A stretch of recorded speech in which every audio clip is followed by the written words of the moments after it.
Springs Radio Real Estate with Cheryl Garlock, a show about all things real estate and home related in Colorado Springs and Colorado, covering topics like buying and selling a home warranties, appraisals, how to stage your home, structural engineering, construction, financing, foreclosure, and more. So whether you're looking to upgrade your home, downsize your home, buy a rental property, or simply just need more information on real estate, then you've come to the right place. And remember, you can always use your mouse to buy a house at coloradospringsbesthomes.com. Now, here's your host, Cheryl Garlock. Hey, it's Cheryl Garlock with Colorado Front Range Properties, and thank you so much for joining us today on the show. You know, today I want to talk to you about what you need to know about rent-to-own programs.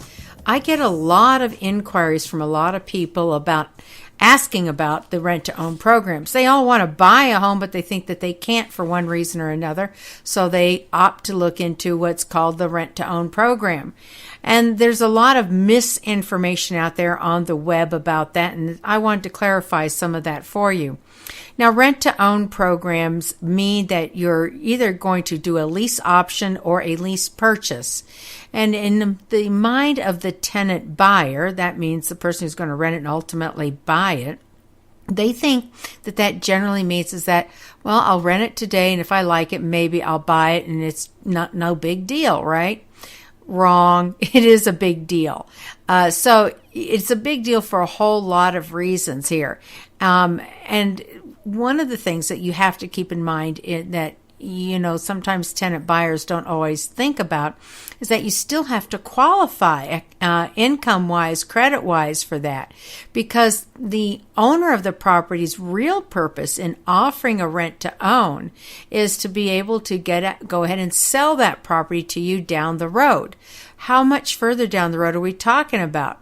Maybe a matter of months, 3 months, 6 months, 12 months, or maybe up to 2 years. But ultimately, they really want to sell that property to you. So, therefore, a lot of times owners refer to the rent-to-own program more as a lease purchase. So you have basically two definitions, you might say, that come under the description of rent-to-own. A lot of tenant buyers think of it as a lease option, kind of remember with the maybe I will, maybe I won't buy it. And a lot of owners or sellers of property are thinking about it as a lease purchase, saying, okay, you're going to lease it for a little while right now while you get certain things in order, and then you're going to actually buy this property here from us there. Now, let's talk real quickly about the pitfalls of doing the rent-to-own or lease option situation here. When you do that, you as the tenant buyer are typically thinking that some of the rent that you pay today is going to be applied to the actual purchase price. Well, I got news for you. That's really not the case there. And the reason that's not the case is because, remember, ultimately you're going to buy this property. And therefore, the lenders make the rules as to what constitutes a down payment. So if you're thinking about money that you pay towards your rent will be applied towards your down payment to buy the house, the lenders will no longer accept that. A lot of things changed with what we call the Dodd-Frank Act over the last few years, and the lenders want you to personally have some real skin in the game. Now, that said, you can still use, say, some of the money that you pay in rent, and you want to apply that towards your purchase. You can apply it towards your purchase price, or you can apply it towards, say, some of your closing cost expenses that you would have when you actually bought a place. But, this also gets even more confusing when you do a rent-to-own situation. And on the flip side, you want to make sure that your interests are fully protected. So when you're doing a rent-to-own situation here, you're asking the owner of the property to freeze the price of the property for that period of time until you actually buy the property. Well, if it's a really short period of time, like a matter of really a few months, that might be okay.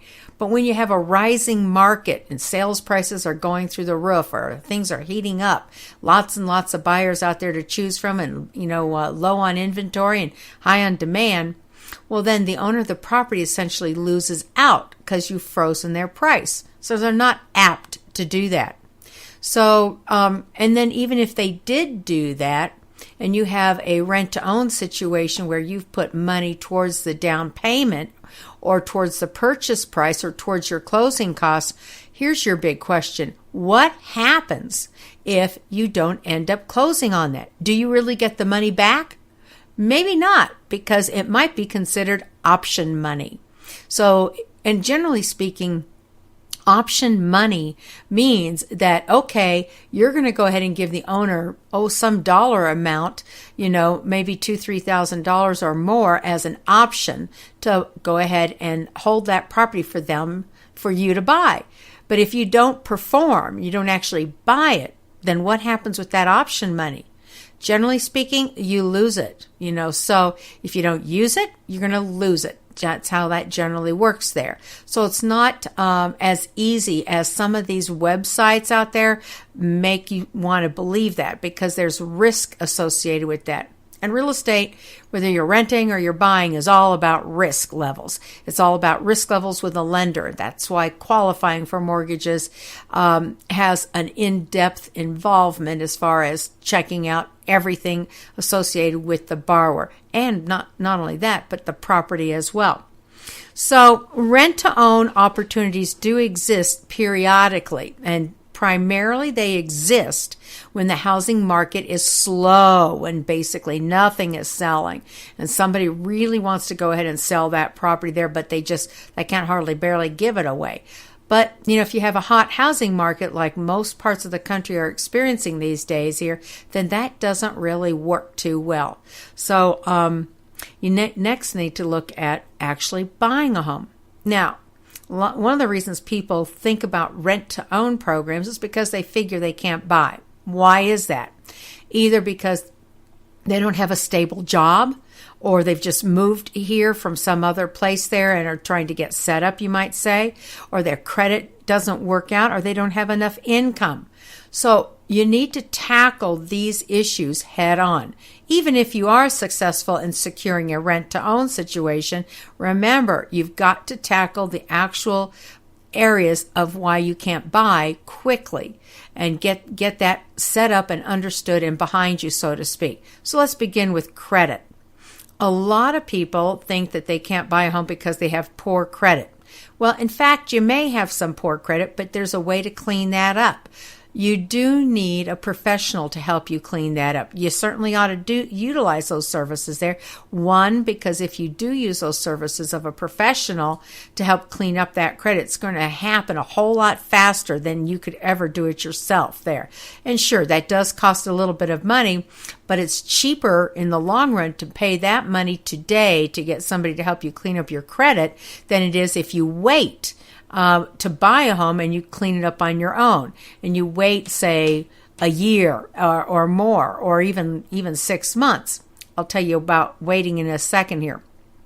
Another thing reason why people think they want to do rent to own is because they think they need to have a lot of money for a down payment to actually buy a home. Okay, I got news for you. If you're a veteran, great, that's no money down. And even if you're not a veteran, do you know that you can actually get cash down payment assistance programs with as little, I kid you not, as little as $1,000 out of your pocket? Wow, that's incredible. You cannot actually rent a property with security deposit, first month's rent, and sometimes last month's rent for anywhere near what little money it costs you to actually buy a home in the first place. So you don't need to have a lot of money down. Jobs, that's the next thing. You need to have a job. Okay, lenders are looking to see what you have on a consistent basis as far as income is concerned. And they're going to ask you for a 2-year work history. Now, do not be confused that does not say that you need to have worked at the same place for 2 years. It does not mean that at all. It just says that they want to know what you've been doing for work for the last 2 years. So they want to know what that is. And they want to be able to verify what your income is. And then they'll offset that with your debts in order to get you qualified. So you'd be so surprised, though, that buying a home is a lot easier than most people think. Did you know that somebody who's got a job at Walmart is easier to actually get qualified and buy a home as compared to somebody who holds a whole bunch of real estate assets and a whole bunch of other income-producing assets? It's significantly easier if you have just a simple, basic job. So really, don't count yourself out. Find out first what you really need to know about your own abilities to qualify. And don't make assumptions.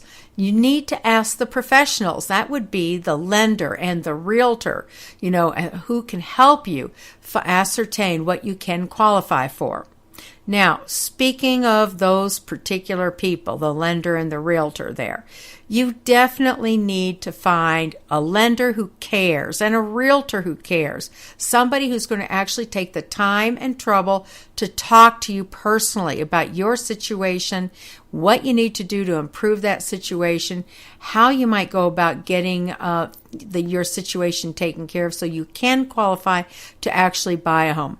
Plus, let us not forget, it's no fun to keep moving. So you do a rent-to-own property here, let's say, or you rent a property for a year, all of a sudden you have to move again. It's a hassle picking everything up, packing everything up and making that move. We all know that. So do yourself a favor and let's find out if you really need to do a rent-to-own situation or straight-out rental, or if you can buy and work a timetable as far as that's concerned. Now, it's not the easiest thing to find those houses there, but when you visit our website, there's a Search Homes tab. You want to go to that Search Homes tab and actually fill out the information in there as far as what you're looking for. You can put in how many bedrooms, how many bathrooms, do you need a garage, how many square feet, where do you need it, all those different things there. You might be able to find something that might be available on a rent-to-own or lease option or lease purchase type of situation there. So definitely go ahead and do that. You want to check that out there. And also, sometimes we have creative financing that will help you buy that property. So sometimes an owner will carry the loan for you. What does that mean? That means that the owner will become your banker. And especially if they have a free and clear property, meaning they don't owe any money on that property there. It really is to their economic advantage to actually loan you the money themselves to actually buy that property there. So we call that owner carry terms or owner financing. So that's very, very important there. So I mentioned before here, you don't want to put this off and wait any longer. And the reason why is because the longer you wait, the more it's really going to cost you. And that's because, not so much because the prices of the property go up, but they do go up and they are going up. But it's because the interest rates go up. And, we've been sitting on the sidelines for a long time now with these really low interest rates. I call them seductive interest rates. But the normal interest rate, having done this business now for 30 plus years, is around 7 to 8%. So when you go from a 4% rate up to a 5 or a 6% rate, your monthly mortgage payment, depending on what you buy, is going to jump from $200 to $400 per month for the same size space. So that's why I say you really do not want to put this off any longer than you absolutely have to. Find out today what it takes for you to actually buy a home and be in total control of your own destiny. That's what's really, really critical. And then in the meantime here, be looking at different properties that you might be able to go ahead and buy as far as that's concerned. And if you need to do a lease purchase, like maybe clean up something for a short period of time, maybe the owner would be willing to go ahead and let you lease that property for a short period of time and then buy that property. And they might be so inclined to do that also, particularly if the property is vacant. So, like for 3, 6 months, something like that, you might be very much surprised about how that would work.